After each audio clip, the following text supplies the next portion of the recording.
Hello, and welcome to Christy Uchuku's Brilliance TV show. I am super excited for today's show because guess what?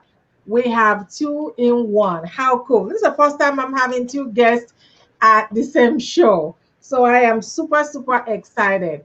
If you are just seeing my face for the very first time, my name is Christy Iwuchukwu. I am the CEO and founder of Women's Coaching Association, and I help female speakers be able to write and create a compelling signature talk using the power of storytelling so that you get to stand out from other speakers. I help you turn your story into a signature talk. And I am super excited for today's show.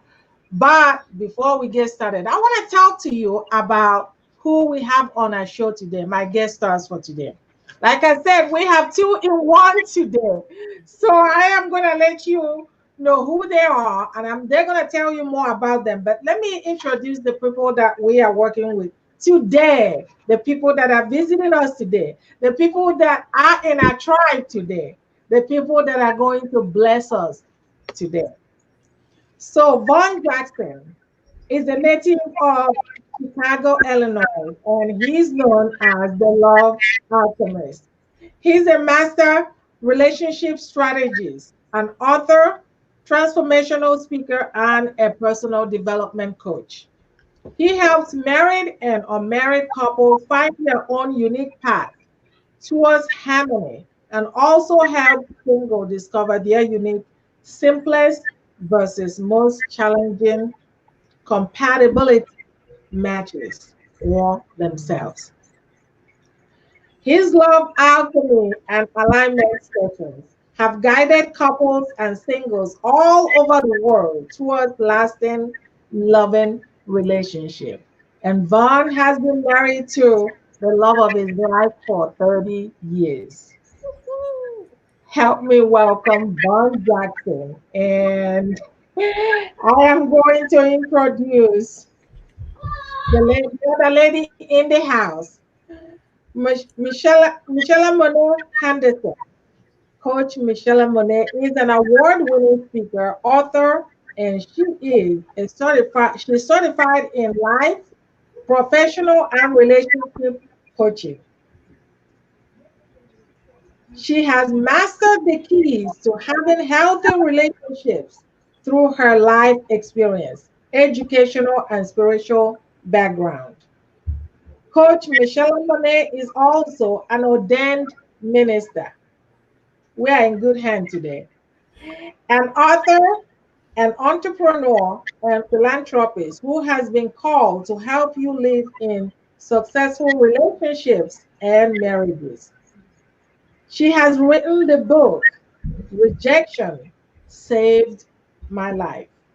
Rejection Saved My Life.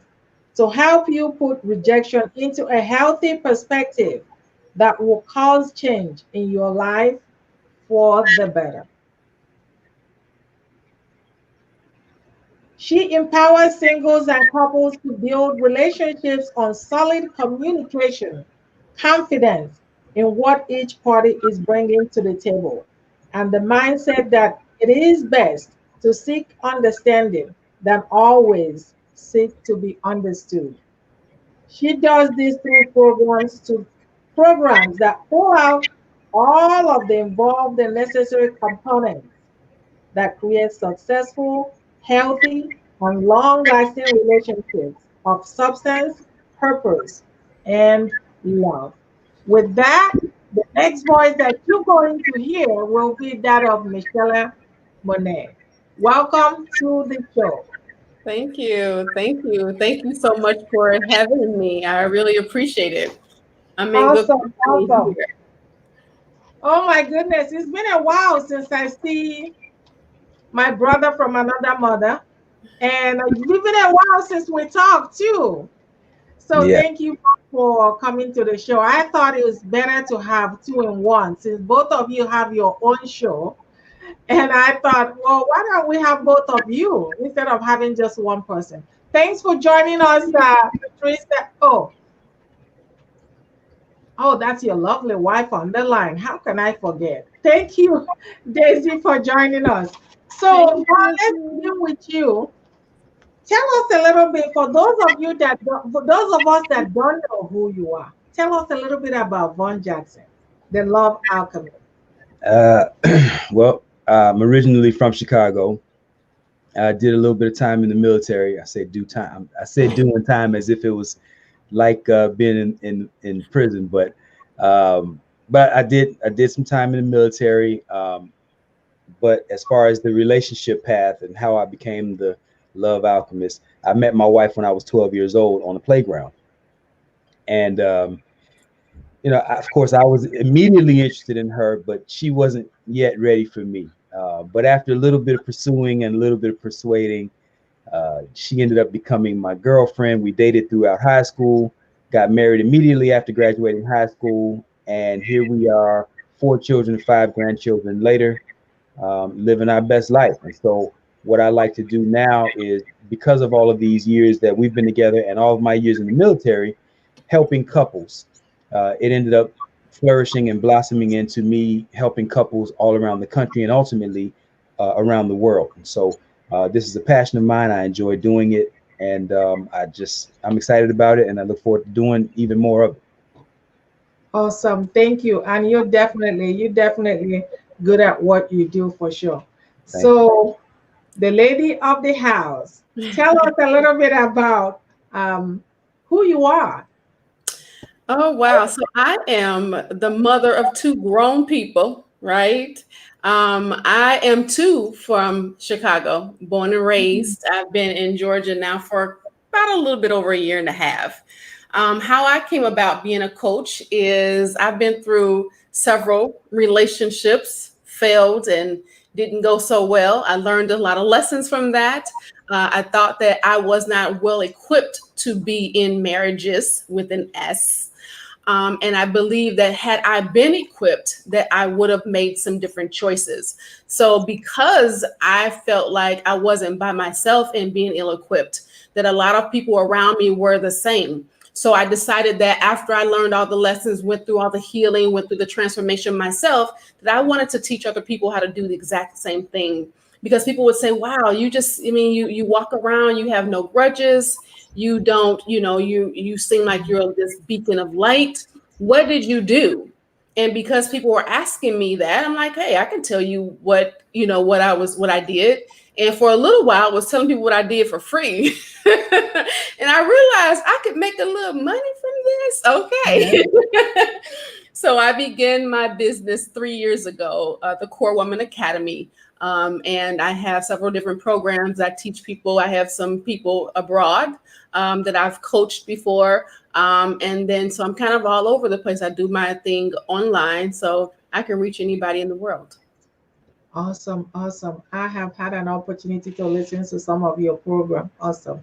Thank you all for joining me. Thank you. So today we are going to be talking about the business of love. The business of love. So in this case, we want to find out, how does your relationship impact your business, or does it?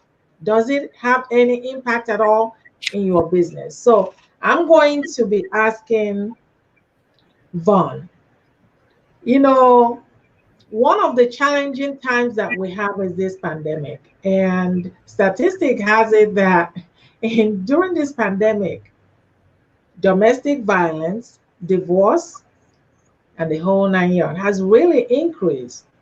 And in my mind, I don't think I think it has always been there, but I think this period of time has really made it possible for people to know what each other is made for. Because now you are with someone 24 hours a day, unlike before, you may be able to see that person maybe once a day, or you don't get to see that person even 2, 3 days, or even a week, depending on what type of job they do. So it's okay to accommodate each other for that. But now there's no other place to hide. So in your own field, what can you say as far as impact that relationship can have in a business in your business, or does it have? any impact in your business? Vaun? Yeah, it definitely has an impact. And this is entrepreneurship is one of those areas where you find out if you're equally yoked very quickly, Mm. because it is very demanding. It's a very demanding endeavor.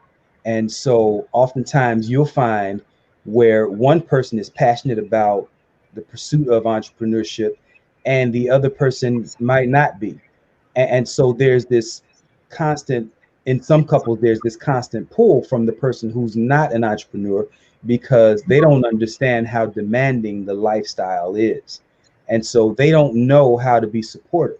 And so oftentimes they might find themselves competing, or at least trying to compete with the business. And why do you have to spend so much time? Why are you don't have enough time for me? And there's this tug of war. And so oftentimes you'll find people placing what seems like an ultimatum for the business versus spending time with me. And that creates a hardship in and of itself. And so, and we can get more into that as the show goes along, but just to answer your question succinctly, it is a very challenging ordeal when the two people are not equally yoked. Entrepreneurship, again, is very demanding, and so it tends to go off much more seamlessly when two people have aligned ideals about what is required of them. Awesome. Thank you. Michelamonè, what can you add to what Vaun has said? Does I, it have any impact at all? I think I totally agree with Vaun, and I really believe that it has a very strong impact. There's a lot of different things. I've been an entrepreneur since I was 16 years old and have gone through each marriage as an entrepreneur and have seen how it's affected those relationships. It can do very well, and it can also not do so well. And that's to the point that Vaun was speaking. Where it can put a strain and everything, but it also can add to that relationship and show the other party, depending on, how willing they are to lean, if you will. The parties that I was involved in was at first, they didn't understand the whole entrepreneur thing. They were getting every 2 week checks. They're like, hey, we need that check coming in every 2 weeks. And entrepreneurship, when it's good, if you're doing what you're passionate about and making money, it can be very good. But if it's not, then not so well.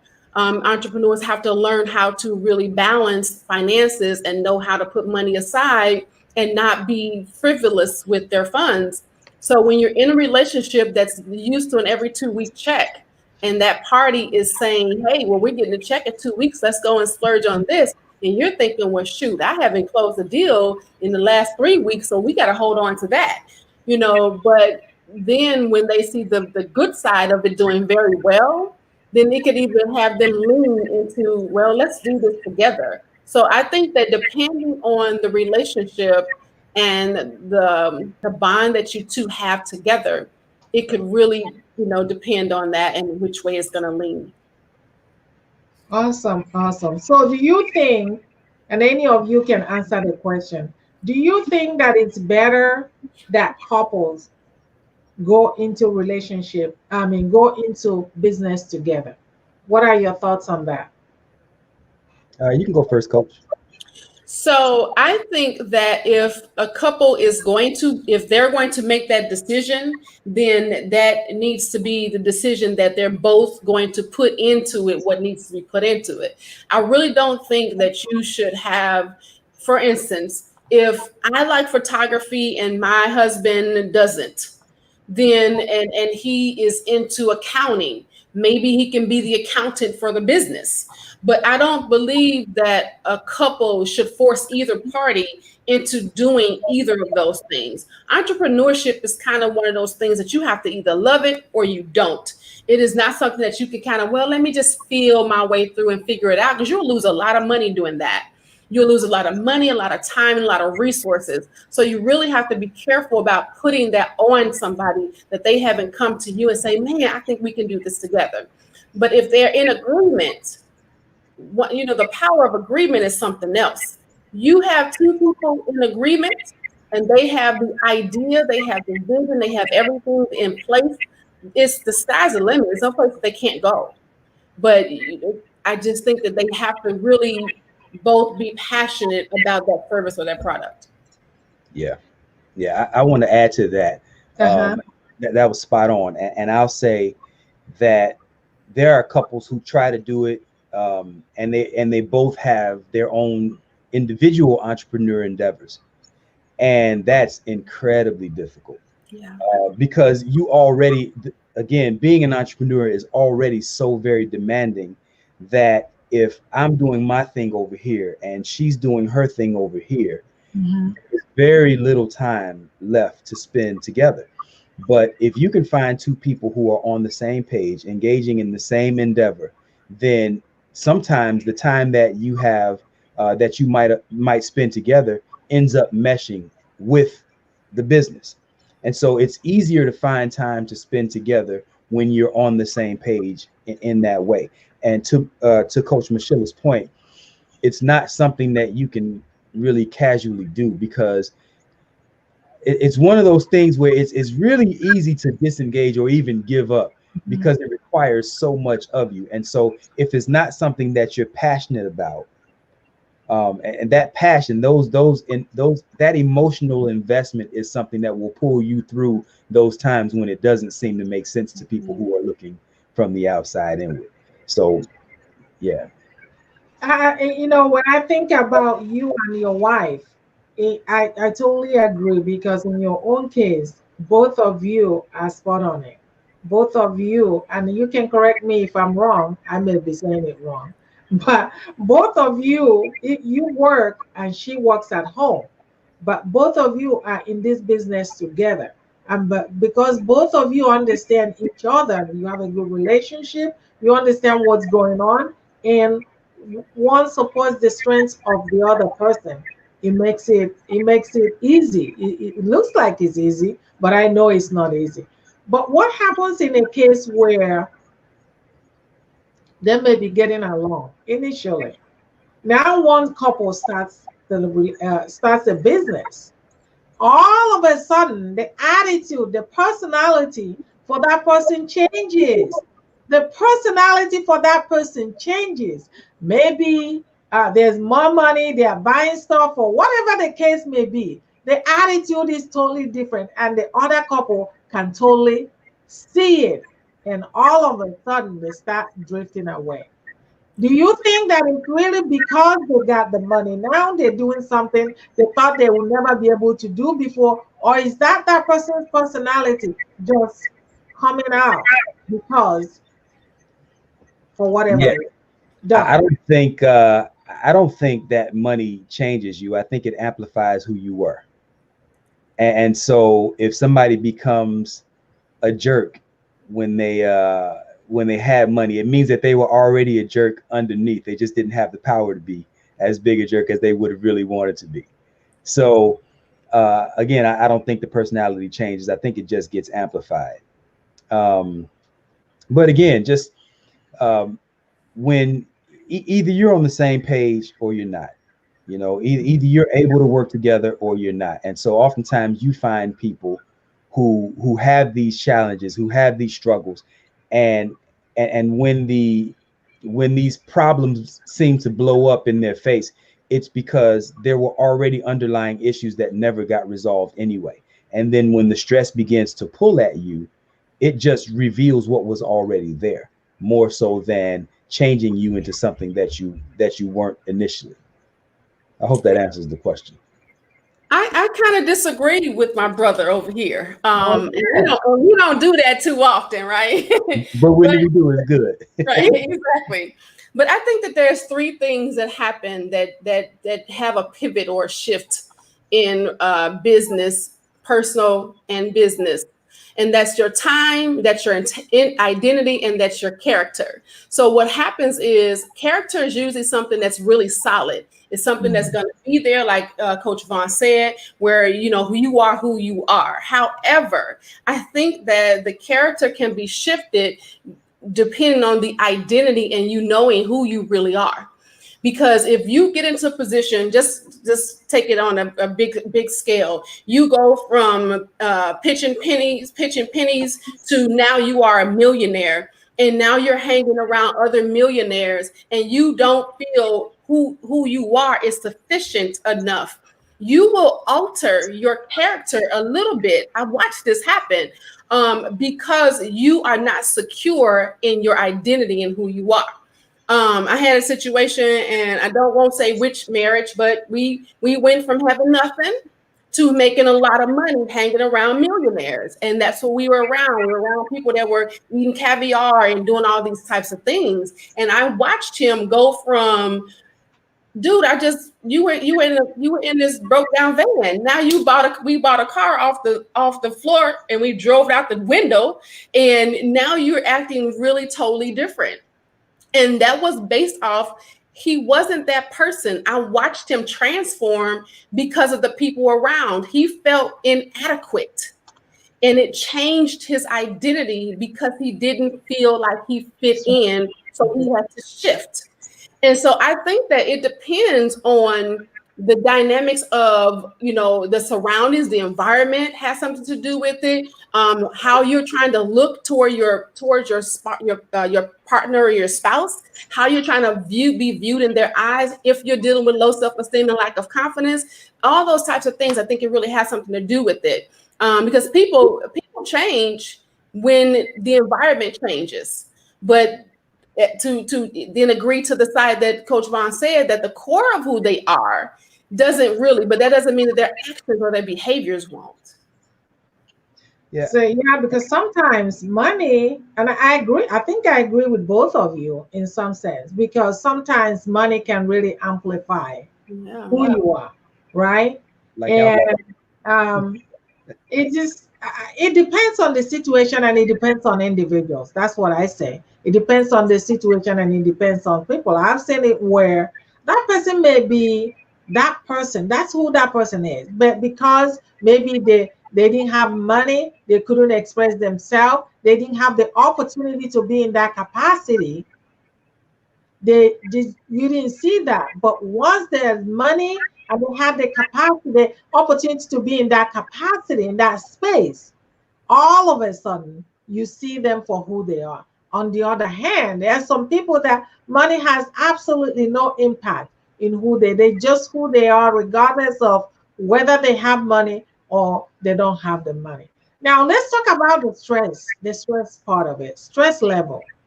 When one person is working and you have another person either staying home, taking care of home, working at home,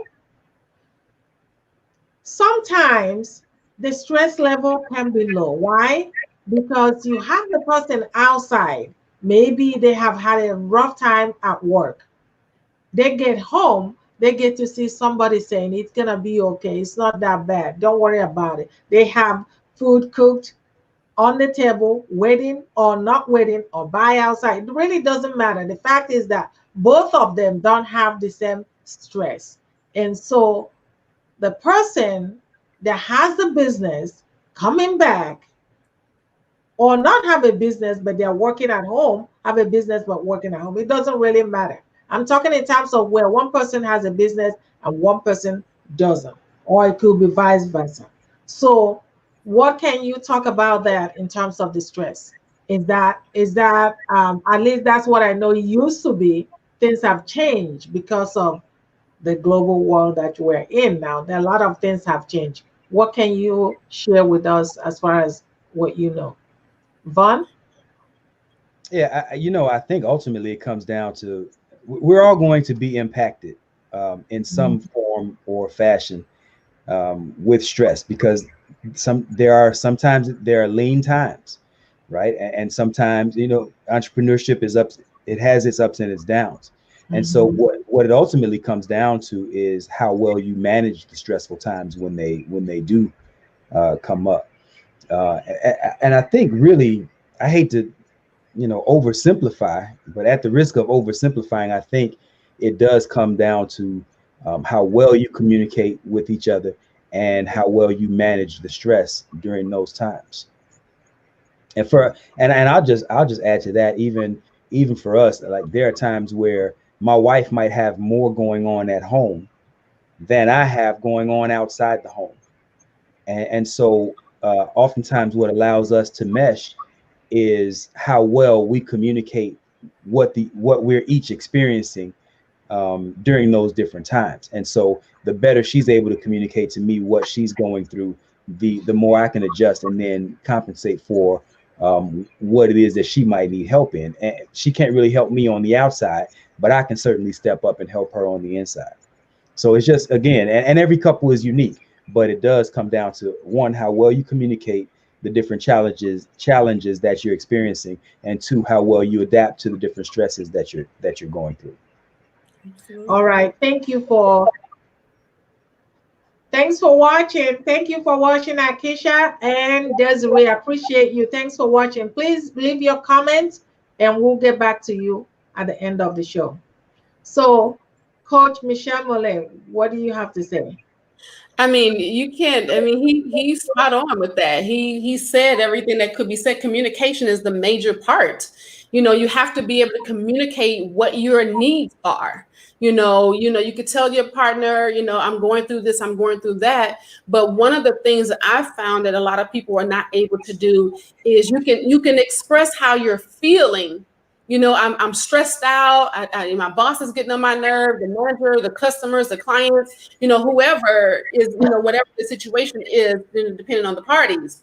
We lost a deal, whatever that situation is. But then you have to come back to your partner and say, okay, based off of what I've just explained to you that I'm now going through, this is what I need from you. When you can be able to verbalize what your needs are, your partner doesn't have to guess, because that also brings stresses too. Depending on the type of partner that you have, if they're a nurturer and they're trying to figure you out and you're saying, well, I'm going through all this, sometimes they may just sit there and listen because they're just trying to figure out, well, how do I fix it? Like Coach Vaun said, well, some things she can't help him on the outside of the home, but he can definitely come in. But they're, in a situation like that with another couple, he or she would need to say, hey, this is what I need from you in order to help alleviate that stress. And it could just be, you listen when I'm talking, you let me vent, don't try to give me advice, or, rub my feet, rub my back. Can you have my dinner? Don't have me waiting when, whatever that case is. You have to be able to communicate exactly what your needs are. And a lot of people don't know how to do that because they don't know what they need. They just know that they're stressed out. Can I add to that real quick? Yeah, go ahead, Vaun. Coach Michelle just said something that was very interesting about the venting part. And one of the things that as a man, I had to learn how to do, women don't always, like my wife, when she might complain about something, she's not always complaining so that I can solve the problem. Right. Sometimes she's just complaining just to get it off her chest. Yeah. And so in those instances, the best thing I can do is listen. And now that's a conflict for me because I'm naturally wired to solve the problem. Right. And so I had to learn the distinction between when she's venting just to vent and venting with the purpose of me offering some sort of solution. And I'm still not perfect at that. That's still a challenge for me. But there's this constant tug of war in my mind. It's kind of like I'm looking to jump in, on when that problem needs to be solved versus just kind of sitting on my hands and shutting up and listen. So I thank you for pointing that out, because I think that's a very crucial part of relating. It really is. It really, and the major thing there is that if you understand that women process by speaking, they're processing, they're talking. So it's almost like their wheels are turning through their words. They're figuring it out. The more they talk, oh, that's not the solution, more talk. Okay, that's not the solution, more talk. That's not, well, maybe I can use that part. I hold on to that. Talk a little bit more. Wait, hold on. There it is right there. That's what it is. So it's the venting, is them processing. The thing is why men and women have a battle with that is because men process on the inside and they won't speak until they found a solution. So by the time it comes out of the mouth, the man is going, well, you should have a solution by now. Why are we, why, that's why you'll hear, like, I used to hear my father always saying, well, why are we talking about it? Why are we not doing something about it? I'm thinking, because I'm still trying to work that thing out. So you're trying to, woman is processing with her mouth, the man is processing with his mind. So that's the difference in the two. Yeah. And Vaun, you said it right, because I am those. I am that individual. If I'm talking to a man, I don't want you. Don't solve the problem. I'm not talking to you for you to solve the problem for me. I just want you to listen. And sometimes you jump in immediately. You start telling me what needs to be done, how to solve it. Maybe I'm looking for empathy. I don't want you. I want you to understand what is going on and where I'm coming from, not necessarily for you to solve it. And oftentimes for some women, it almost appears like you're not even listening to me. Yeah. But even though you're listening, to us, it's like you didn't even listen to me. I don't want you to solve the problem. I want you to feel what I'm feeling. That's all I want you to feel. I want you to listen. And so that is absolutely, and women, we don't get it, and men, they don't get it. We don't get it that men, for them, they just want to solve the problem, because that's how they are wired. And for us, we still want you to feel. I want you to feel what I'm feeling. But men, why feel it? I want you to get rid of it. Let's just solve the problem. Now here's the rub to that, though. Here's the rub. With us knowing that we think differently, we feel and we process information differently. Men learning to understand that women aren't always looking for answers. Sometimes they're just looking for an ear. But women also understanding that men are wired to naturally solve problems.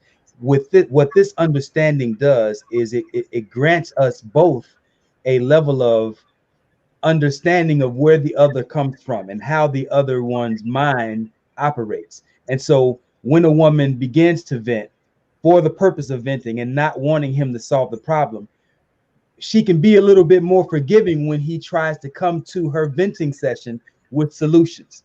Yeah. And the same thing in reverse. A man can understand and have a little bit more compassion for those venting sessions when she just wants to be heard, not necessarily analyzed and problem solved.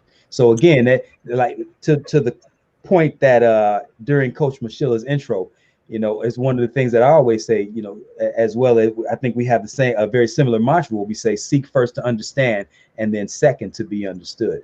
So understanding goes a very, very long way when it comes to this.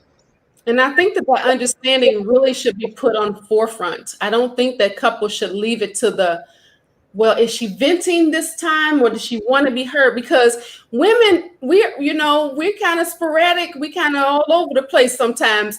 That one time when we want him to give us an answer, and we're sitting there going, I just told you all this. What we gonna do?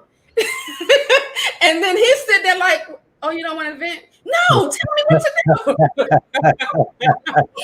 So there has to be like this red light, green light. Hey, babe, I just want to talk. Green light, hey, I need advice. Oh, that's so funny. That's so funny. So let's talk about communication in a marriage. And we're talking about how your marriage impacts your business. How about communication? How well does that go in terms of, if I have a business and I have a man, I would think that he knows that I have a business, that I should put more time, because maybe I'm starting out, I'm trying to do all these things. I expect him to understand. In my mind, I will be thinking, you should understand. Even if I don't say that to you, you should understand. And the other person is saying, you are ignoring me. Maybe they're wanting for you to say something, even though they know what you're going through. What do you have to say? So there's this book that I recommend to so many couples that I coach. It's called The 4 Agreements. And one of the 4 agreements is make no assumptions. Mm. Okay. And so oftentimes when we come to the arrangement with this idea of what the other person should know, we're assuming that they know. We're assuming how their mind works or what their thought process might be. And the reality is people have their own movie playing in their mind and on how life is playing out right before them. And so it's much better rather than to assume what they're thinking, or rather than projecting onto them what we think they should know. Just communicate that thing very as clearly and succinctly as we can, so that we can leave no stone unturned, or as few stones unturned as we possibly can. Because again, assumption, you know what they say about assuming, right? When you assume, you make an ass out of you and me. Can I cuss on your show? Sorry. After you said it. After you already said it. I'll forgive you this time. But let me say hello to all my viewers. Thank you, Jackie Bates. Now, Jackie Bates needs an award. This woman has been married for 54 years. Ooh, praise God. 54 awesome. years. And she's still counting. I love it. Akisha, thank you for joining us. And Desiree, thanks for joining us. So, Coach Michelamonè, what do you have to say? You know, when it comes to marriage and the communications, or the parties trying to figure out how to balance in time, one of the things that happened in this marriage that I was talking about before, where we had a business together, we were always together. We worked together, we were at home together. So, you know, the dynamic of that was, are you going out? I mean, can you go somewhere, come back and be missed, right? So it depends on the situation. And again, it really boils down ultimately to the communication and being able to tell each other what it is that you need from each other. But in that, you got to make sure that each party is willing to produce or offer up what that need is. Because sometimes, like you said earlier, about them needing more time, and the person, you know, that you're with is saying, well, maybe I gotta go and do all of these things, but what about me? Why can't I have time? So you have to really have that balance. You got to schedule some time. And, you know, I was watching a show last week, and a young lady was talking about her husband, how she travels a lot and she has to schedule time even to make love. You know, so it may sound weird to some people. I have a friend that does that, who schedules their making love sessions. And I was like, schedule? What happened to the spontaneity? She's like, well, if we spontaneity it, we won't have it.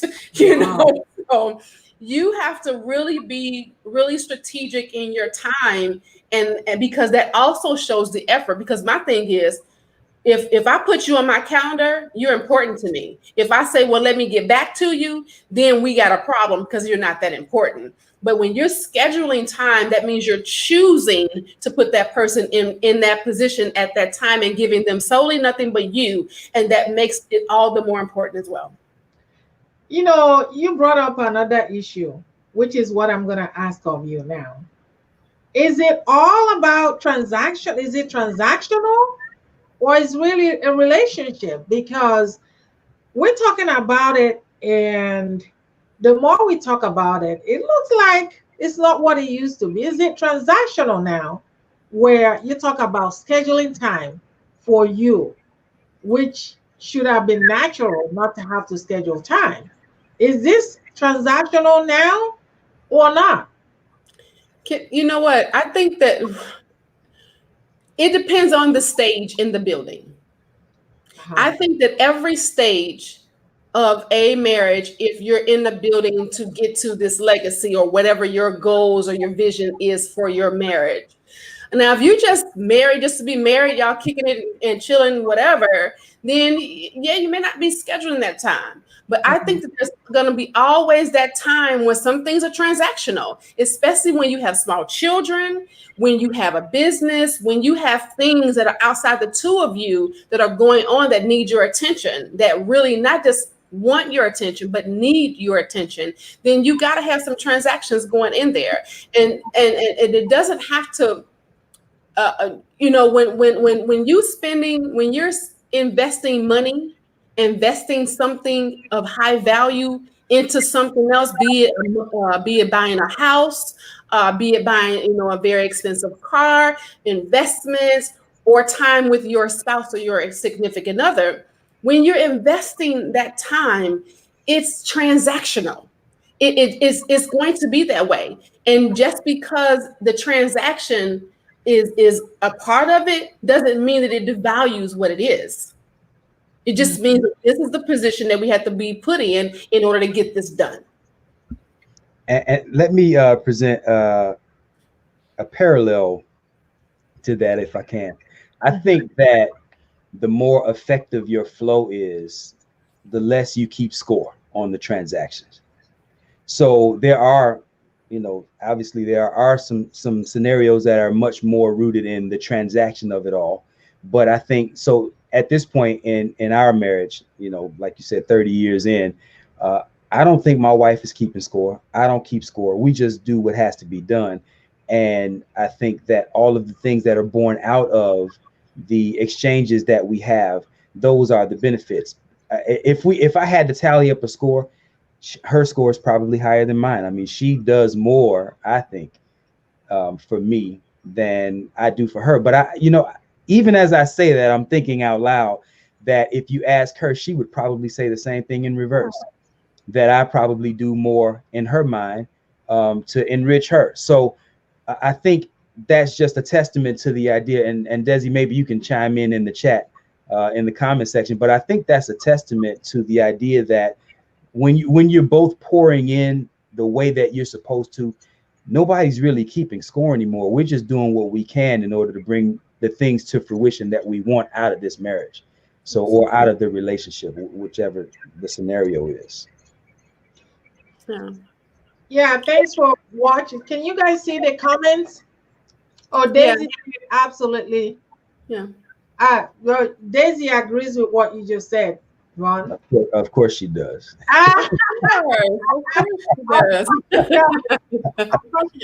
She does. Akisha said they're very interesting. Agree. Stress. I can't see very well. Can you guys read? Very interesting. Agreed. Stress management is key.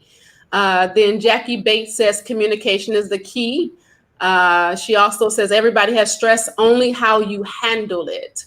Do you want me to read the rest of them? Yes. Jackie also said, don't ever lose your identity. Yes, schedule your time. And Desi says, absolutely, hubby. LOL. Of course. So let's go back to it. Let's go back into this. I read somewhere that men's productivity increases by 26% because of marrying. How true is that, Vaun? I think that men's productivity increases considerably because women always have a honey-do list. So y'all always got something for us to do. So productivity does go up a bit. I'd probably relax a lot more if I didn't have a wife, but my life wouldn't be quite as enjoyable as it is. No, you'd be a boring old man sitting over in the corner. I would. He doesn't mind. He doesn't mind going to all those errands every single time. Every day.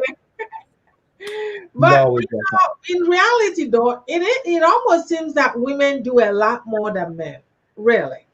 Because even though that some women don't work outside the home, it almost seems like they work 24 hours. Most women, especially when they have children, it seems like they work 24 hours. And it almost seems to me that 26% increase. I don't know. I don't know. I don't know whether I agree with that. Coach Michelamonè, what do you say?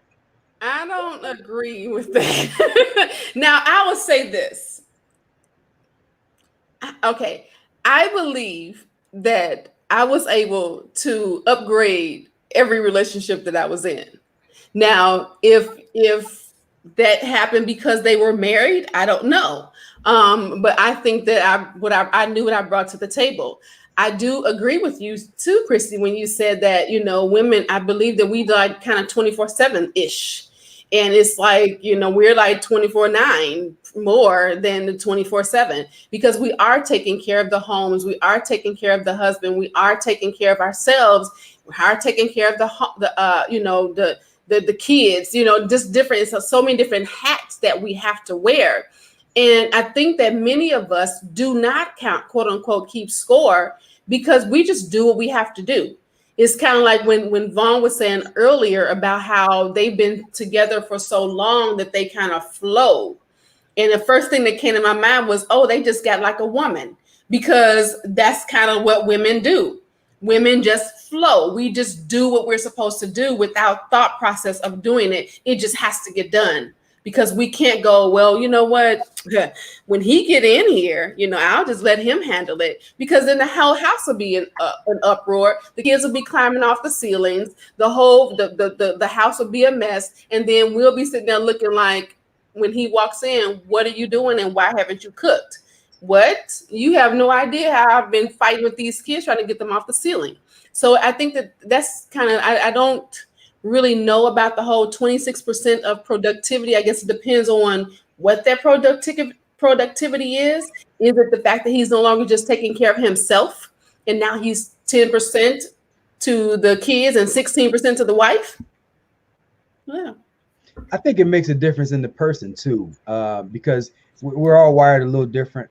But in this scenario, for sure, my wife does more than I do. She's always busy. But there are some people, I won't even just put it on women. There are some people who are more goal oriented, more task oriented. And they are like, my wife is a very no nonsense person. And so from the time she wakes up until it's bedtime, really, I mean, she's looking for the next thing that she has to get done. She's always looking to get something accomplished. And I'm looking for a way to take a break. I want to sit down and put my feet up. And she's like, yeah, but we got to do that. And I'm like, okay, so if it wasn't for her, I wouldn't do nearly as much as I do probably. But with her, it's like, it's not even a second thought. She's just ready to go from one thing on to the next thing. That's done. Let's go to the next thing. So, and I can't help but to think that there are some couples that operate in reverse like that, where the men are much more task oriented, because I see a lot of men complaining about their wives being on social media all day. So again, I think it goes from person to person, more so than just gender specific. I'm guessing. Again, like I said, in my relationship, I know my wife is definitely the busier person. So yeah, I agree with that. I don't think it's gender specific. I think that it really has something to do with the couple and their traits and who they are. Yeah. So let's talk about income. Oftentimes I've heard and I've talked to people where one spouse will go into business, and because the other spouse doesn't really understand this business, and some spouses, they understand the physical aspect of it. If I buy a bag of sugar for $5 and I'm gonna sell a bag of sugar for $10, I know I'm gonna get a gain for $5.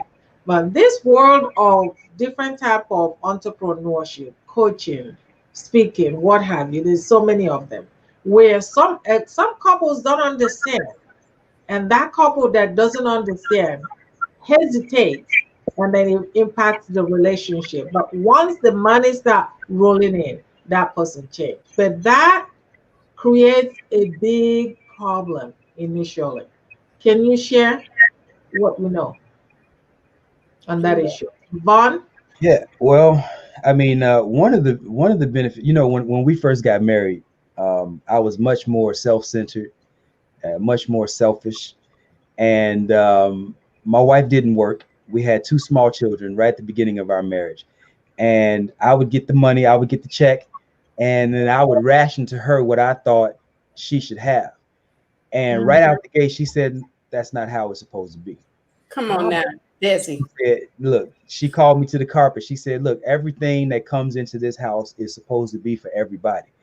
And I'm thinking, I don't know what you're talking about. That's not how it's supposed to be. I made this money. I'm gonna give you what I want you to have. And so we had this back and forth about how we were supposed to be.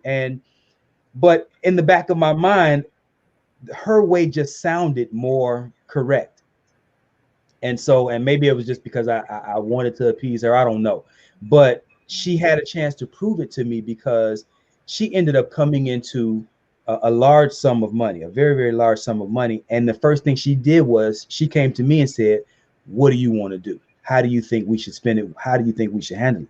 And so she taught me that this idea of the one pot theory, right? Mm-hmm. So everything that comes into the home in our marriage, everything that comes in goes into one pot, and then we distribute it however we see fit. Now, I have my own account to do the things that I want to do. She has her own account to do things that she wants to do, but it all initially comes into one pot, and then it goes out from there. So, but I know a lot of couples where his money is his money and her money is her money. Then there are scenarios where her money is her money and his money is her money.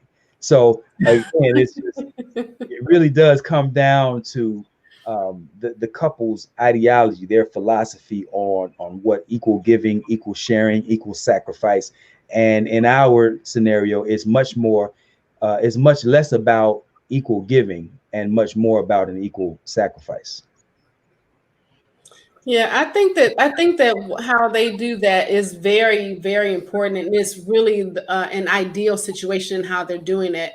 Having the two accounts separate so that because I think that it would be kind of, to have to come to whoever the breadwinner is, to come to them and go, babe, as a woman, can I get $10 so I can go buy some pads? That's kind of like in your mind as a grown adult. You should not have to feel that way. So there has to be some type of autonomy when it comes to the finances for each individual, because you're not, even though you're together to come together as one, you're coming together as one, but you're still two different people that has two different needs. And you have to maintain that autonomy of who your individuality is so that you can keep that confidence, that self-esteem going, all those types of things. Because that can be a little demeaning, asking, can I get an ice cream cone? Can I go buy a stick of gum? Those types of things should not have to be discussed. So having that one big pot, spreading it out, one pot for paying the bills, and then one pot for saving, then you do that. But it has to be some dignity when it comes to the financial part and how it's, divvied up in a relationship. Yeah. But Yeah. one spouse is actually saying, he didn't want me to do this when I was starting out because the money wasn't rolling in. They didn't understand it. I can see how you can make money doing this. And all of a sudden, the money start rolling in and the other person changes. The other person that is doing that business, is it okay for her to say, now that you see the money rolling in, now you understand, but before you didn't support me? Was she legit by saying so? Wow. I actually had that situation, Christy, where when I first had my insurance agency, I was headed a multi-million-dollar insurance agency, and the spouse that I had just acquired wasn't there helping me build that. Okay, so when it got to the point of, because I had accumulated a nice sizable amount of savings that I didn't tell him about, because he was that one that needed everything when you found out that I got some money. And so when he found this account and I was like, he kind of, I don't even remember. I remember the time. I don't remember how it found out, but it's like he came in his mind. He needed a new computer. Oh, I need that new coat. Oh, I was thinking about, and I was like, we didn't need these things 3 weeks ago. But now all of a sudden you can think of everything that you need on this list because you found out how much money I have. And that money went just like that, because I did not want to, even though I was trying to hold it, because I was trying to hold it to make sure we were good. Because like I said, when entrepreneurship is good, it's good. But when it's not, you can go dry 6-7 months, depending on, I was selling insurance as an intangible. during times when people, and I was hit in between that real estate stage where people were losing their houses. And if you lost your house, guess what? Your house insurance went. If your house insurance went, now you're trying to figure out, am I going to pay? Am I going to pay for my food, or am I going to pay for my car insurance? So all of these things started to do this real big old dip. So now this money that I had padded needed to be filtered into those months, because we weren't living low, we were living nice, so we had to do that. And I was like, dang, I ain't had that good enough.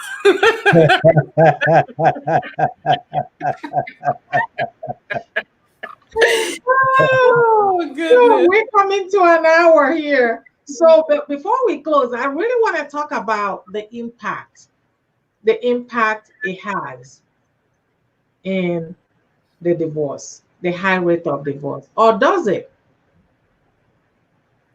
Oh, it will. Because go ahead. I'm sorry. Vaun, go ahead. Now, restate the question for me again. What impact does going into business, one person all of a sudden starting going to business, maybe that person wasn't working before, right? And now there's no time for the relationship. The children are ignored. The accounts are separated. The personality issue comes into place. Everything changes. Do you think that has, what impact do you think that has in divorce or high rate of divorce? Or is there? Oh, well, again, marriage is the institution of marriage anyway can be stressful, particularly if it's not managed well. If the stress, not just the stress, but I mean what it means to be married. I mean, you're talking about two people coming together to be everything for each other, I'm using that word, I guess, kind of broadly, but if you're asking someone, like there's a video we watched that Coach Michelle and I shared today, and this woman was breaking down how you're asking, as a woman, you're asking this man to be your only sex partner, your only financial outlet. I mean, and the list goes on. And the same thing in reverse. The man is asking the same thing of the woman. And so the better we are able to fulfill each other's needs and even wants, desires, the less stressful it's going to be, and then the less likely it is to lead toward divorce. And going back to the previous question about things being transactional, these days people have a lot more liberty. There's no shame really in whether or not the marriage fails in many regards. And so people will part ways a lot quicker these days than they would have 30, 40, 50 years ago. And so people are a lot more willing to get divorced if those needs aren't satisfied. So I think the effort towards satisfying those needs, and then not just the effort, but the effectiveness at satisfying those needs will also determine how well we are able to continue to relate harmoniously or head toward the path of divorce. Do you think that being in business, when one spouse is in business and the other person is not, do you think it has any impact as far as relation in divorce? Yeah, absolutely. Because, but again, it comes down to how well we mesh, right? So I think if you have two different people and they both have their separate entrepreneurial endeavors, that divorce is probably a lot more likely. Whereas in the scenario with my wife and I, we're both concentrated on the same effort. Now we have different roles in that effort, but it's toward the same end, right? So the likelihood of us having some sort of conflict because she's doing what she needs to do over there and I'm doing what I need to do elsewhere, the likelihood of us having conflict around that is going to be very minimal. Whereas again, if, like Coach Michelle mentioned, if one is an accountant and the other one is a relationship person, that's a great deal of time spent in different endeavors, and it doesn't really leave a whole lot of time for the coming together toward a common purpose, other than us trying to find some intimate time together. So as we close, I want to leave. I would love for you guys to bless us with some tips and strategies on how to get this thing better. than we have already been doing. In terms of if you are in a relationship, to minimize the impact of either divorce or separation, to have the couple going well in their business, what tips can you help us on how to mediate or navigate this issue? Coach, you can go first. One of the things that I think that every couple should do, and I have my couples to do this, whether they're doing premarital coaching, whether they're trying to get back from a breach, or whether they're just trying to find themselves after the children have left. Because I've had all these different situations. I always tell them to do the same thing that they would do in a business. Business, the way that you handle business, and people don't want it to sound like this because they don't want that to take away the personal part of the relationship, but do a SWOT analysis. Find out what your strengths, your weaknesses, your opportunities, and your threats are in that relationship, and do the exact same thing with your business. When you're trying to find out what those strengths, the weaknesses, opportunities, and threats are, now you know what to work on. Now you have something pinpointed in how to do and how to get back to where you need to be. Because inevitably, if you're not able to find those things, that opportunity and those weaknesses will tear you apart. And that S and that W will be over here, and the OT will be over here. All that stuff will pull you apart. So you really have to really key in on your relationship and treat it as a business so that you can use those keys and strategies that take you to scale where you really want to go. Yeah. Vaun, Uh, thank you. yeah, I agree with that completely. Here's another aspect that I like to add to it too. So many couples that I've talked to over the years, people want unconditional love. And I say, if you want unconditional love, get a German Shepherd or a Doberman Pinscher, because that's about the only place you're going to find unconditional love. Because relationships, intimate relationships, are indeed conditional. And the more of those conditions that you meet, the more likely your relationship is to be successful. And some of those conditions I like to talk about, again, I wrote about that in my book, the spirit of compromise. That is one of the greatest conditions that we can have toward contributing to a successful relationship. Now, a lot of people get confused about what compromise is. Compromise isn't about losing. It's about deciding that the other person has just as much right to be happy about the outcome as you do. Right. So we're operating in a very high spirit of compromise, communication. We can go on. I mean, of course, there has to be a high level of respect. And then I'll just cap it off by saying there has to be a high level of intimacy. Intimacy doesn't always mean sex. I mean, intimacy can be just as simple as us, maybe sitting down, having a shared moment and deep conversation about our deepest thoughts and fears. But of course, there's the other side of intimacy that does include sex. So, and the better you're able to connect during those different conditions, I think that the greater likelihood you have for having a successful relationship. We talked about so many things, and we talked about the time, lack of time when one person is in business and the other person doesn't, and lack of time spending time with it. Or we talked about the personality. The personality of one person changes once they are in that business, and so on and so forth. And the stress level, it increases as well. And I think that, just like both of you have really said, I couldn't agree more, that if you give the relationship what it needs, it will survive. But oftentimes we know it can be pretty difficult or challenging. Not difficult, but challenging. And so I just want to thank both of you for coming in. Last word, last parting word before we end. Coach. No, you go first. So men first now. Men first. All right. Again, just like we said at the onset of the show, I think that people make the mistake of thinking that the most successful couples are doing something extraordinary.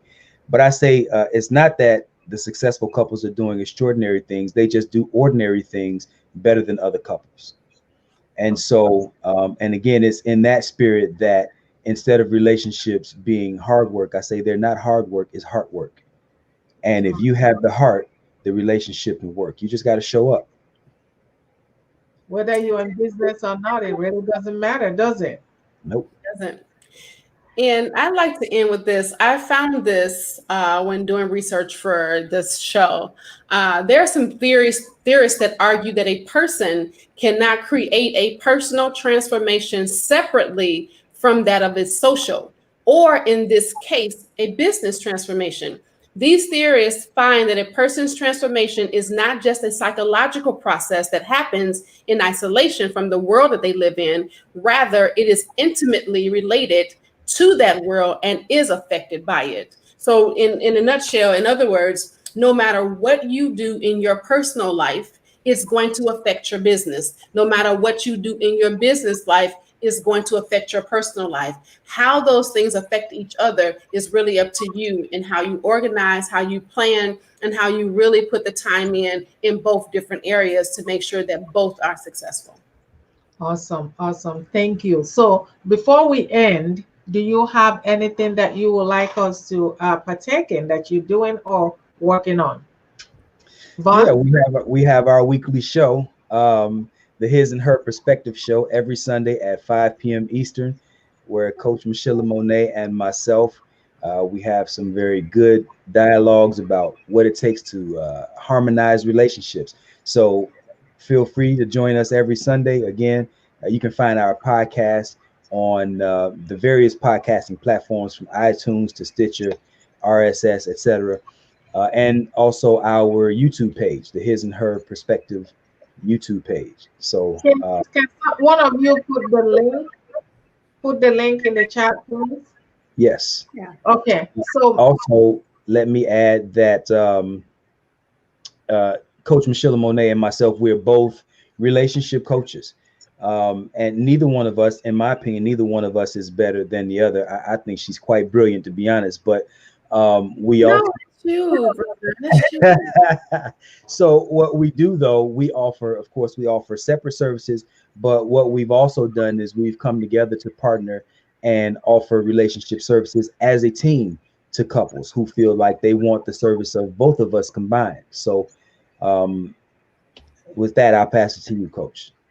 okay, Yeah, you can also put the link as well. Please put all your I links put in the yeah, it won't let me comment in the comment section. I put it on the okay. right side. Um, I'm not sure if Desi could do that for us, or You would we can do that out? Daisy, can you do that? Put our YouTube page in to the chat, because we can't chat from If this you side. I can, just privately chat. Daisy, if you can do that, please do so. Otherwise, I can get your information and put it at the end. Yeah, make sure that you like our. Make sure that you follow Coach Vaun at Vaun the Love Alchemist on IG, Facebook. You can find me on as Coach Michelamonè on IG and Facebook as well. Because when you're watching us on our show at 5 p.m. Eastern Standard Time every Sunday, and this Sunday we're going to have such an amazing show. You guys got to come by, because we're going to be And doing I something. gotta tune in. We're doing something really special this particular Sunday. It's going to have a really good treat. So you got to come by. Don't hesitate. Don't be late, because we start on time. Awesome. You guys be sure to follow them. They really have a good show. I've got an opportunity to watch their shows. So be sure to follow them, and I'll make sure I put their information on the chart after the show. So thank you so much for both of you for coming, and for added value. Don't forget to go ahead and click on the link that I have put. I'm gonna put the link. I have created an ebook that is a must-have ebook to help you navigate the challenges of your speaking, especially if you are new to speaking. It's the top 10 mistakes new speakers make and how you can avoid them. So please be sure to download. It's a free book and it's made just for you. Until next time, meet me here every Monday, 4 p.m. Pacific Standard Time, 4 p.m. Pacific Standard Time. You know I can't do this show without you, and it's because of you that I come and share the blessing. So be sure to also share this to somebody else that you know may want to find out more of what we do here and share in the blessing as well. So until next time, everybody, bye bye.